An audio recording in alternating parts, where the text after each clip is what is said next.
foi dado o projeto Harvard. Só que o projeto Harvard era muito bonito, mas não pudemos encorajar os autores, olha, absolutamente inviável no Brasil. Foi nesse momento que eu me convenci que precisava de uma outra coisa. Que o PSSC era uma grande experiência, que o Harvard era uma grande experiência, mas as duas dificilmente aplicáveis no Brasil. Porque mesmo aqueles instrumentos tão baratos para os Estados Unidos, aqui não existiam e para importá-los ficavam caros. Bom, e foi nesse momento, em 1970, que eu resolvi reunir a minha experiência e tentar uma alternativa brasileira. E um dos amigos mais chegados era o Teixeira da USP, que era amigo do Goldenberg. Digo, Teixeira, vê se a conversa com o Goldenberg, se ele não topa, dá uma mãozinha nisso aí, a gente faz uma tentativa brasileira. E deu certo, quer dizer, um apoio do Goldenberg. Eu acabava de perder o emprego por razões políticas na PUC de Campinas, né? Bom, e assim eu comecei naquele mesmo ano a produzir os primeiros textos de O Céu. Mas o que era preciso fazer? Bom, agora entrava a minha experiência. É aqui que começa a minha tentativa de produzir alguma coisa, reunindo também a experiência que eu tinha tido com projetos estrangeiros. Primeiro, o material tem que ser fácil, viável, barato. Primeiro foi o Planetário de Pop. Quem já conhece?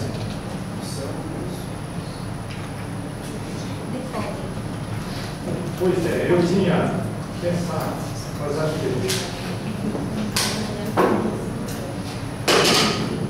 Bom, a tentativa era de uma esfera celeste, onde você possa reproduzir quase tudo que é importante na esfera celeste, a um baixo custo, fácil para todo mundo. Bom, esse é apenas um exemplo. Mas então, fiz um livro inteiro com experimentos de baixo custo e alto significado.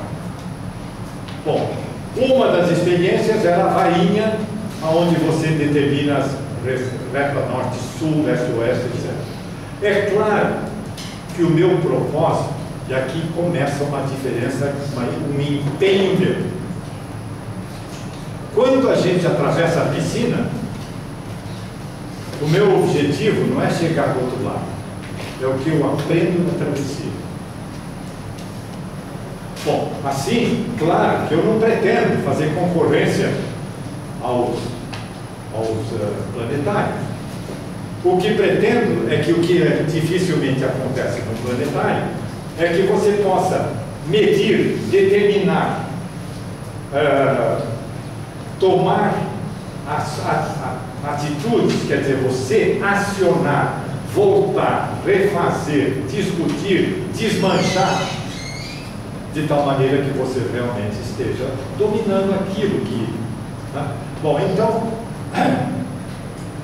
essa era a ideia de usar isso, né? Foi logo posta em prática. Por quê?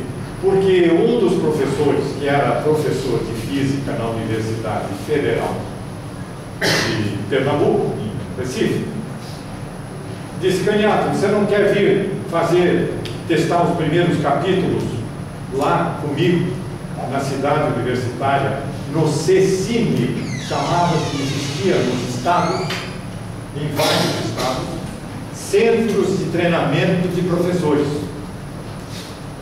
E eu coordenava de São Paulo. Você não quer vir fazer isso no nosso centro lá? E eu fui fazer os primeiros testes dos textos e das atividades. porque é uma coisa que eu aprendi. Não basta a gente ter ideias que parecem brilhantes.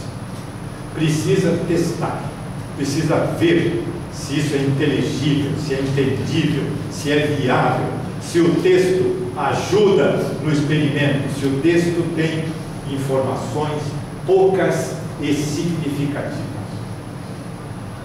Bom, esse é apenas um exemplo que se tornou assim,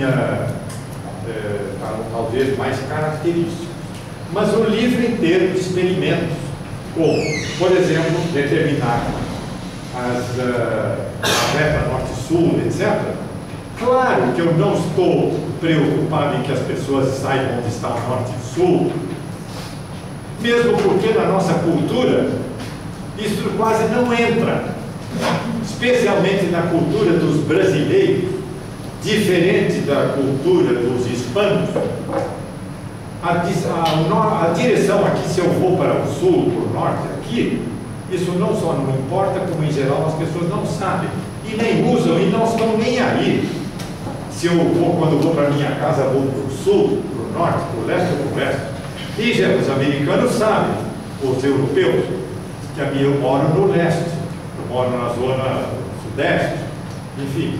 Mas nós no Brasil, e isso tem uma razão curiosa, se der tempo eu vou contar umas historinhas que são latitudes e longitudes da nossa cultura. Histórias muito curiosas. Bom, mas então foi durante um volume inteiro de textos acompanhados de experimentos. Experimentos que estão associados a pequenos textos. E ainda coisas que a experiência mostrou, que mesmo bons alunos não estão todos interessados igualmente em astronomia. É tão evidente que a mesma coisa pode ser um grau de interesse, um grau de empenho diferente para diferentes pessoas. Isso é uma evidência tão grande, não é? E muitas vezes os exames pressupõem que todos têm que sair sabendo aquilo dos mesmos exames, das mesmas questões de prova. E é evidente que não. Então, e há outras coisas. Numa turma, há as pessoas que têm mais facilidade e os que não têm mais essa facilidade, que têm mais dificuldade. Não é? Bom, então eu oferecia uma coisa que é ampla, que todos podem, sem grande sacrifício, depois sobre o mesmo assunto, se você quiser saber um pouco mais. Para os que já acabaram e aqui ficaram, já viram aquilo, enquanto grande parte está envolvida naquilo, alguns já passaram. E o terceiro nível, um pouco mais ainda. Então, por exemplo, nessa história do Kepler e do Copérnico, então tem as leis de Kepler, as leis de Kepler, ou coisa como essa, e Bom, quando chegou nesse assunto, eu tive que criar uma atividade, além das que estão em fotografias, que pena que eu esqueci o próximo. E aqui teria como passar? Teria, né? Mas, o que eu ia dizer? Sobre a lei das áreas, por exemplo, além de estudar coisas simples e associar essa ideia de momento angular, há coisas como virar o chaveiro, que você está esperando a namorada e está virando o chaveiro. E sabe perceber que isso faz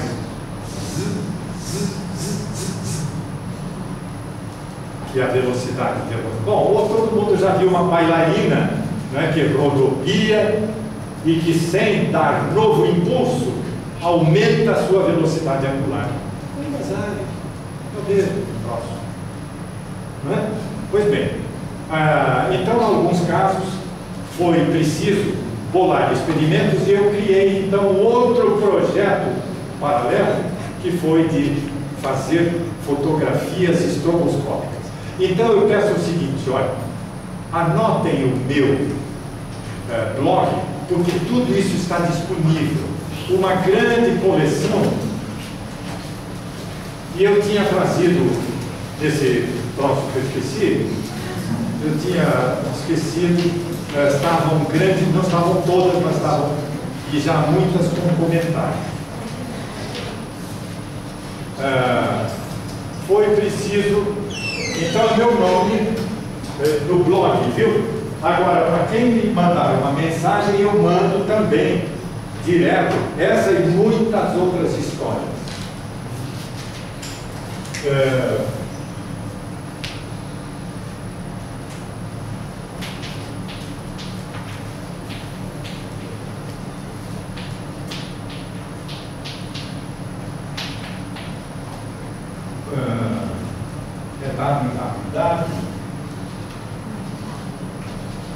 Ponto, e ainda é ponto blogspot. Blogspot.com. Agora eu acho que se digitar o meu nome, não sei se parece que consegue entrar também e ver fotografias estroboscópicas. Tem lá, inclusive, alguns livros inéditos, assim, que podem, se ela eventualmente interessar, e tem outras coisas disponíveis. Mas se me mandarem o e-mail, eu mando as fotografias sem nenhum compromisso. Bom, onde é que eu estava? Professor, por favor, me avise se nós passamos. Não tem tempo ainda. Tem tempo ainda. Tem tempo. Meu Deus, tem 1 hora? Isso era coisa, 1 hora?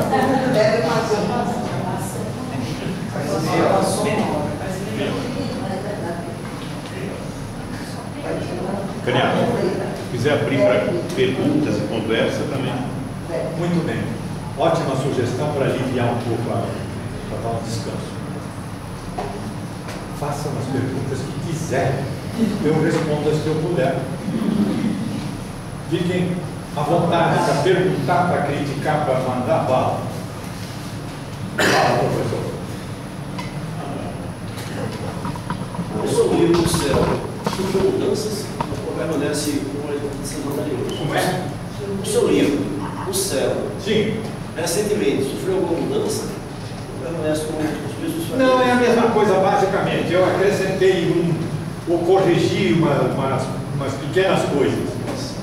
E até tem às vezes tem uma coisa que saiu errada, que é um S no lugar do E, que é sul, que é norte. É como se conta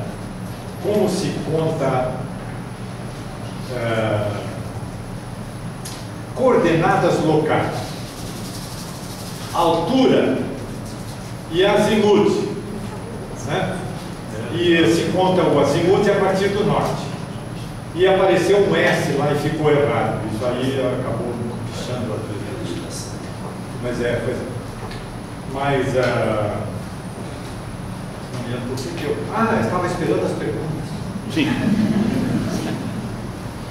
Se não tiver pergunta, eu pediria para o senhor falar sobre o Joãozinho da Maré. Como foi que ele começou com a professora e... Bom, isso eu percebi que muitas pessoas conhecem o Joãozinho da Maré.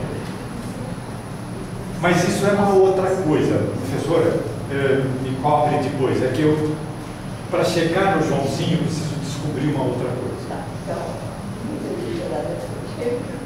Mas também isso, quem quiser e não tem ou não quer, eu mando o texto do Joãozinho da Maré, que saiu em vários livros, saiu inclusive no livro Astronomia. O livro da OBA tem. O livro da OBA? Da Olimpíada de Astronomia. Da Olimpíada tem? Esse eu não vi. Nem me falaram nada.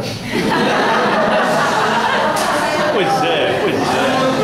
Cadê a grana? Só coragem. Saiu naquele livro Astronomia da Sociedade. Da SAB. Não é aquele que eu vi, não é da SAB, é Sociedade, Agência Espacial Brasileira. Sim, é para a Olimpíada de Astronomia, aquele material todo que está disponível gratuitamente. Pois bem, bom, mas então, Então, o Joãozinho da Maré, eu não vou contar agora. Já foi até encenado em muitos lugares. A primeira vez foi aqui, por generosidade do meu amigo Juan Barra. Foi aqui encenado pela primeira vez. Ele me disse hoje, acho que faz uns 10 anos, coisa assim. 2005. 2005? Foi 2005? Ah, tá aí, a equipe está aqui. Imagina se eu vale quase, eu nem tinha percebido. O meu patrocinador está aqui. Foi aí. O PSSC, a gente tem que ganhar para comprar o PSSC. Eu acho que foi traduzido. O PSSC foi traduzido, publicado, teve muitas edições, várias edições, não muitas. Cursos no Brasil, eu dei alguns, mas também não foram tantos assim. Depois veio o projeto Harvard. O projeto Harvard era um outro enfoque. E o corpo docente, eu acabei integrando o corpo docente do projeto Harvard, junto com o Teixeira da USP, do FIS, da Física da USP, e com os americanos de Harvard. Mas aí é que eu vi que era, se o PSSC era o Harvard, belíssimo, mas muito mais inviável. Porque eram 6 unidades. Cada unidade tinha o livro do manual de experimentos, o livro de leitura, o livro de problema, o livro para o professor e o livro do aluno. Olha, então, e traduzir isso, nós não estávamos conseguindo traduzir, isso é caro, editar é caro. O PSSC já foi difícil, não dava. E eu não pude aconselhar, eles não me perguntaram, mas viram no curso que a gente deu que era inviável. Por causa da quantidade de material todo em inglês. Mas era particularmente interessante em astronomia. Uma das unidades era astronomia, só que astronomia principalmente histórica, cultural, muito interessante. E tinha até um experimento de determinar a órbita de Marte pelo método do Kepler, com dados do observatório de Harvard, colhidos lá. Então era uma coisa extremamente interessante, mas extremamente inviável. Bom, a experiência com o meu projeto foi que eu vi e que podia logo transformá-lo também em doutorado. O Goldenberg ensinou, esse era um doutorado. E curioso, hein? Uma heresia, um doutorado sem nenhuma referência bibliográfica.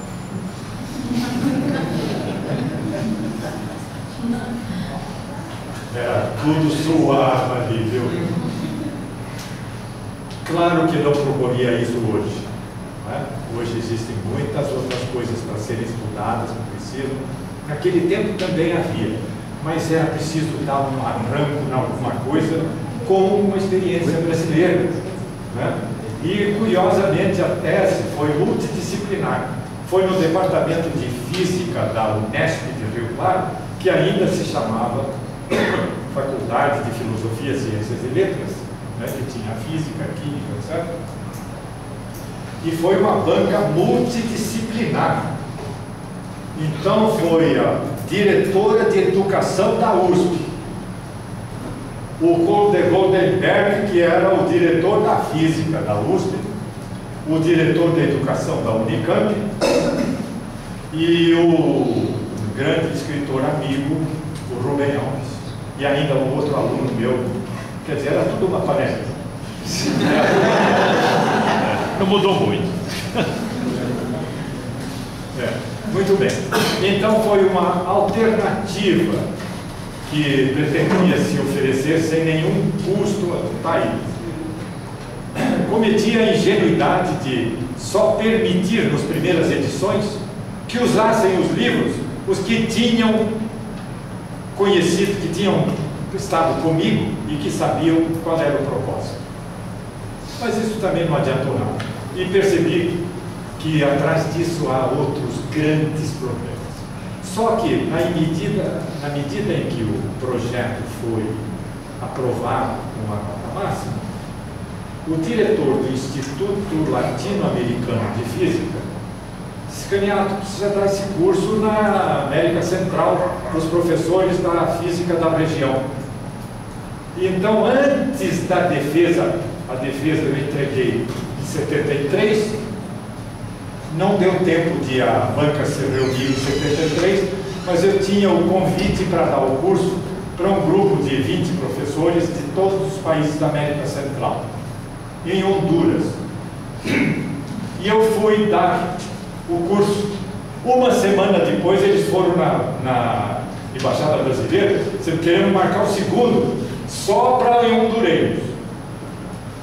E aí não parou mais.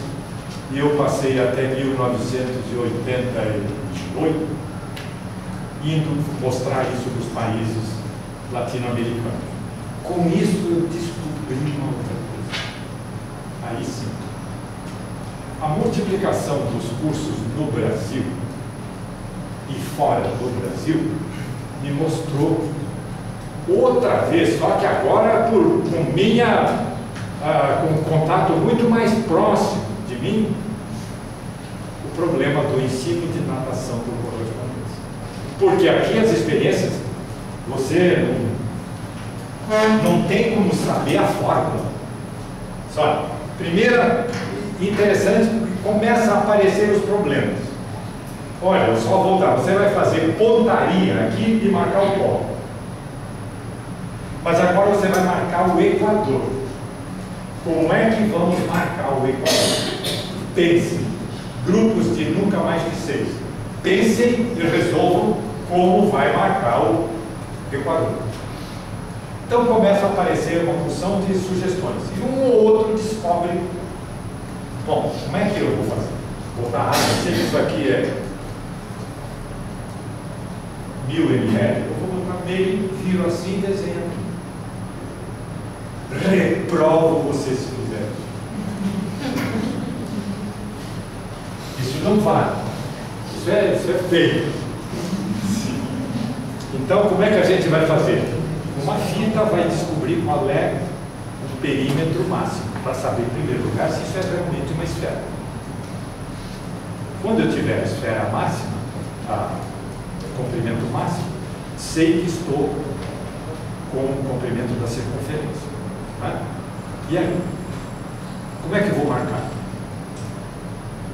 Brincadeira, vamos brincar disso? Vamos ver. Então, olha, a ideia é aguçar e provocar e cobrar a iniciativa de cada um. Não tem que todo mundo sair com a resposta, mas, puxa, é mesmo, hein?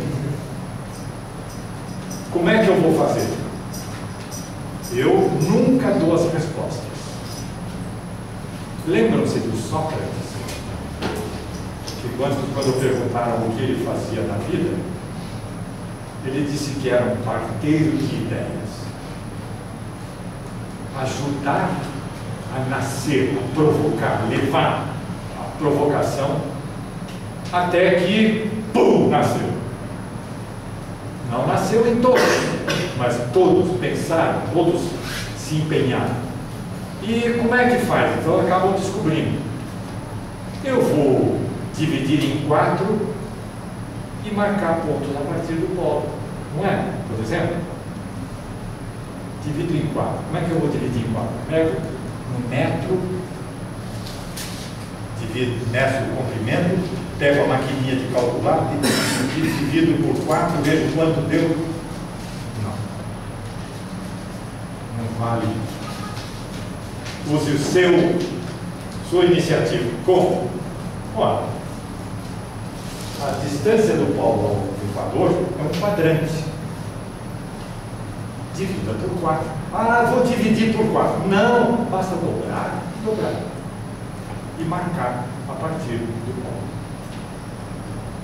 Bom, então isso ajuda eles. Agora vem um outro desafio um pouquinho maior. Agora eu quero marcar a eclíptica. plano, círculo máximo como o Equador, mas inclinado de 23 graus e meio. Como é que eu vou fazer isso? Sugestões? Vamos brincar disso pelo menos um instantinho só, de como é que a gente faz.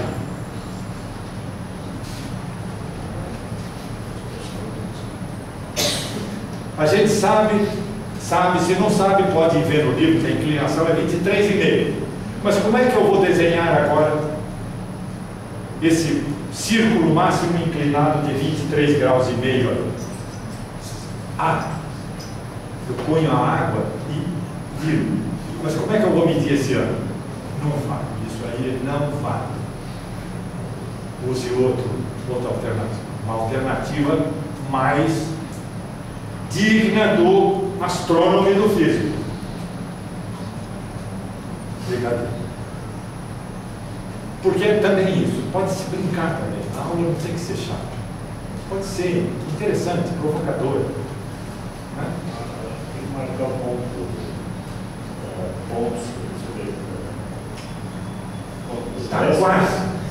Está quente. Diga. No Equador, ponto leste, de repente, só o ponto vernal, né? Passa do ponto vernal. Você vai ter ponto vernal. Vai ter ponto vernal. Mas astrônomos do mundo univos. Como é? Como é que a gente faz? Olha, o bonito disso aqui é que, ao contrário, há pouco tempo eu vi uma entidade de professores e certamente acharam que estavam fazendo, eu me senti, por um lado, homenageado porque puseram isso na internet para os professores, etc. Só que eu tentei imediatamente falar com eles, não consegui.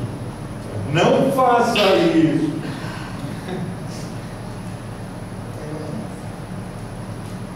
Mas podem fazer, vocês podem. Diga. Puxa a linha do ponto leste, pega um ar. Acho que eu tenho uma solução. Tem uma solução, quem? É uma ideia, mas também não sei se está certo. Tá? Se nós medirmos ali, do qual o senhor marcou, até a linha do Equador, nós temos uma distância. Uma certa distância, um perímetro do polo até a linha do Equador.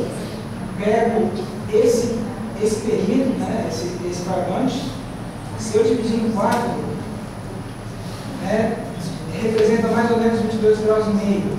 Eu estou entendendo que do polo até o Equador tem um ângulo reto de 90 graus. Sim. No centro. Então, se eu divido por 2, 45, 45 dividido por 2 dá 22,5, que é quase 23,5. Uma aproximação.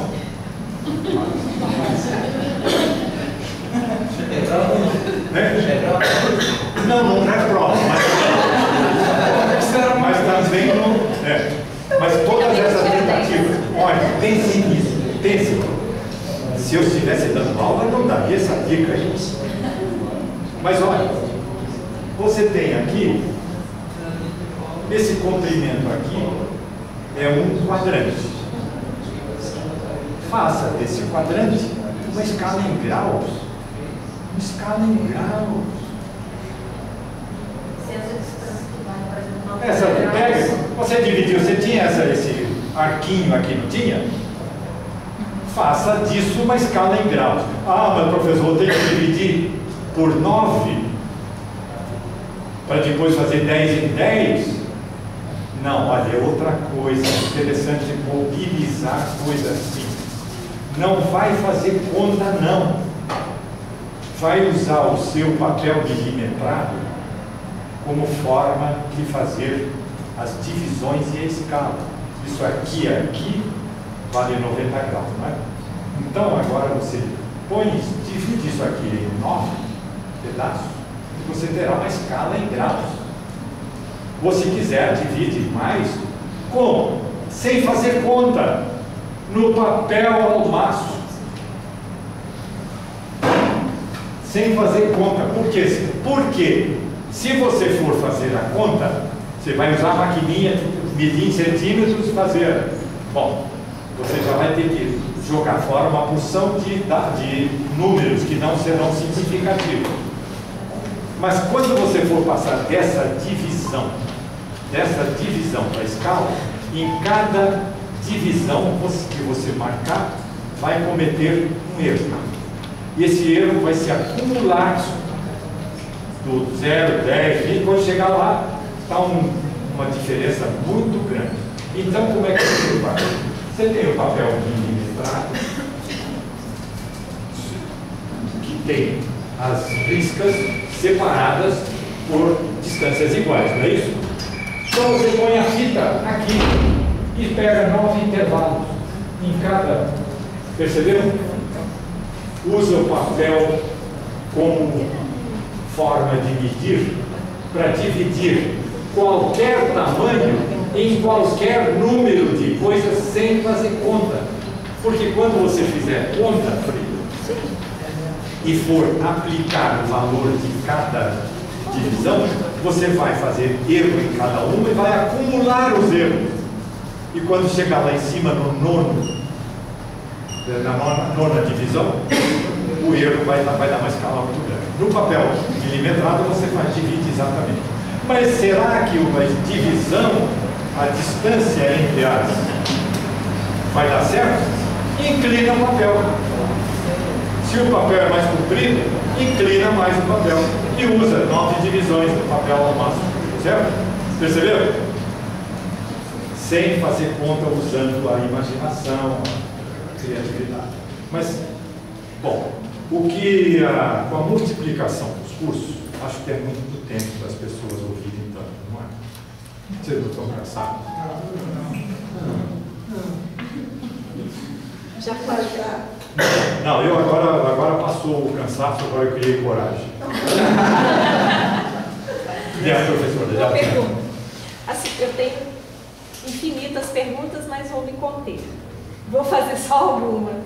Como eu encontrei com o senhor e falei, né, das lembranças que eu tenho aí da sua história toda, mas o livro Caminhos, Não é?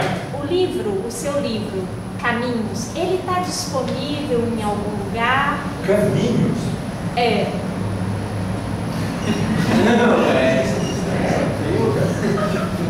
Olha, eu tenho realmente um livro. Eu tenho um livro, eu recebi, eu tive essa oportunidade de receber. Não, ficou, mas o grande grosso deu o quê? 400 páginas ou 300, não sei o seu.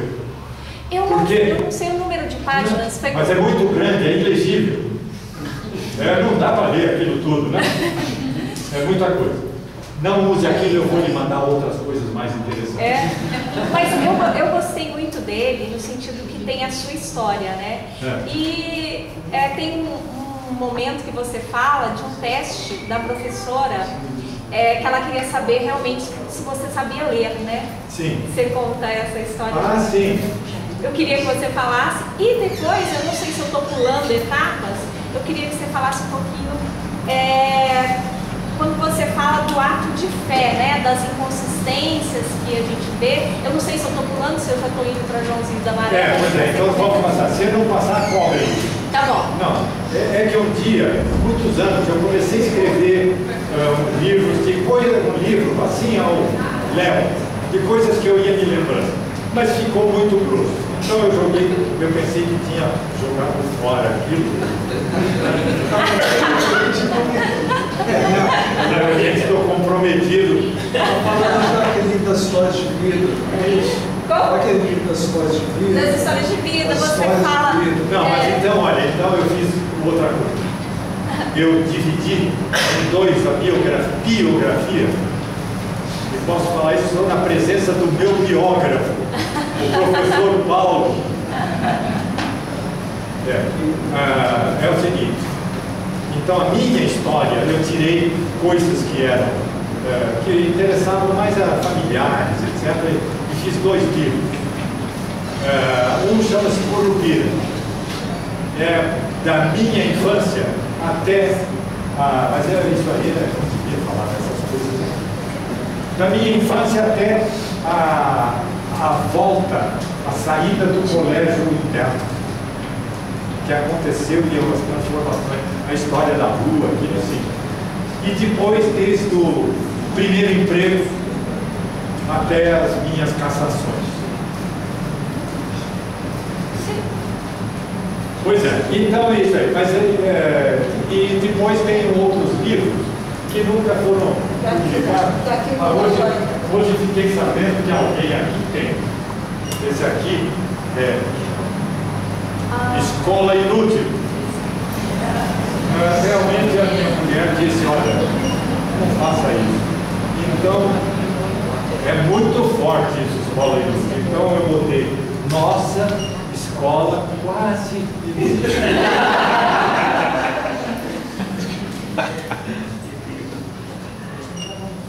Bom, então o que aconteceu?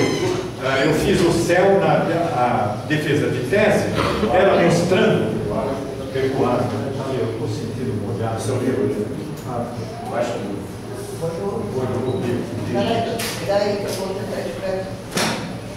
Bom, então o que aconteceu é que com a multiplicação dos cursos, eu descobri, mesmo depois quando passei a dar cursos para gente de universidade, por quê?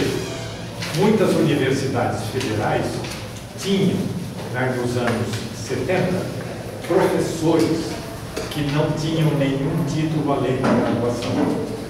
Então, em alguns lugares, me convidaram para ir ou dar o curso e depois fazer parte da banca.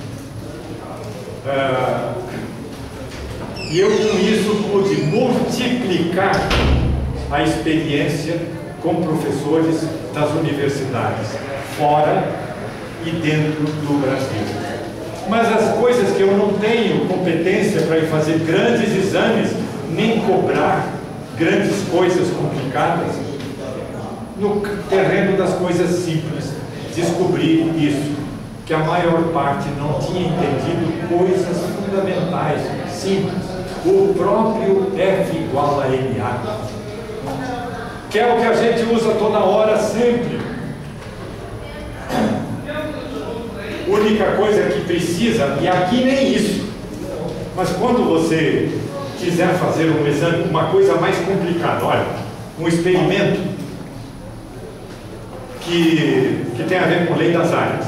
Eu estou, já está na hora? 2 minutos. 2 minutos? Pois é. Bom, disso tudo resultou a convicção que a maior parte dos professores, mesmo no ensino superior, não entendeu coisas fundamentais do funcionamento da natureza. Aquelas coisas que são objeto do ensino de segundo grau e às vezes de terceiro. E descobri que muitas vezes o ensino é superior só porque é colocado por cima, mas por baixo está um tiririca.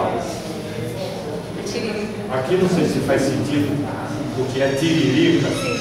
Tiririca é uma erva daninha quase onipresente e difícil de extirpar. O que a gente descobre é que mesmo no ensino superior, e eu não me excluo disso, grande parte das pessoas, dos professores, não entendeu direito coisas fundamentais. Nunca ninguém tinha dito isso. Foi preciso tanto tempo ficar velho para descobrir isso. E coisas simples como F igual a MA, tão mal entendido. Porque se eu sei que o F, bom, agora eu tenho que cortar porque o assunto está no fim. Muito bem. Disso surgiu a pergunta para mim: por que acontece isso? Por que a maior parte não entendeu coisas fundamentais e quando se embaralha, se verifica que não sabe essas coisas mais simples que a gente cobra na escola formalmente das crianças? Então eu quis investigar. Achava que isso vinha do ensino do primeiro grau, mas a minha universidade não admitia. Isso é baixar o nível. Isso é um grande problema. O mito do alto nível na instituição de ensino superior na América Latina é muito grande. Nós temos vergonha de tratar realmente, de pegar pelo pé ou pelo pescoço, o problema da educação. Foi aí que eu resolvi começar a investigar e percebi que acho que isso tem que vir do segundo grau, do primeiro grau. Mas ninguém queria fazer isso. Até que um aluno que queria que eu fosse professor na universidade, meu ex-aluno, queria que eu fosse com ele para assumir um cargo numa federal. Eu digo, não posso, eu não estou mais disposto a dar aula todas, eu nem posso, nem sei. Só se a sua universidade estivesse interessada em fazer um projeto de primeiro grau, para a gente pesquisar isso. Eles dizem, olha, isso eu não posso fazer, mas vou levar o senhor a uma professora. Eu fiz a proposta à professora, ela disse, o senhor pode começar amanhã? E me topou a heresia de fazer essa pesquisa com os professores a começar em volta da universidade. E foi aí que surgiu o Joãozinho e depois o projeto de ensino do Joãozinho. Então o resto fica para uma outra ocasião. Tive muito prazer em conhecer todos, fiquei muito honrado em poder falar a um auditório tão celebre, de verdade, agora não estou brincando, tão interessado nisso, e que teve paciência até aqui. Muito prazer e muito obrigado. Espero ainda ver vocês.